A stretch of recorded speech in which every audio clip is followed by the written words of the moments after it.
they're big. We need to get our heads around the change in scale. It's not an incremental change in scale of these parts, it's a step change in scale. They are significantly bigger than anything the automotive industry has done before.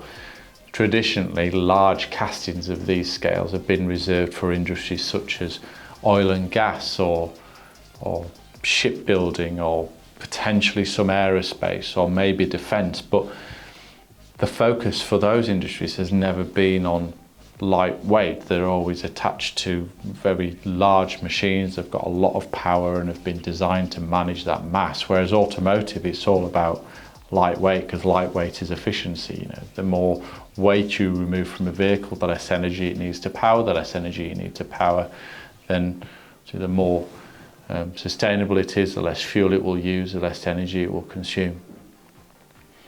So it's taking an existing concept and using that. And the idea of mega castings has been around for a number of years, over 50 years, over 100 years.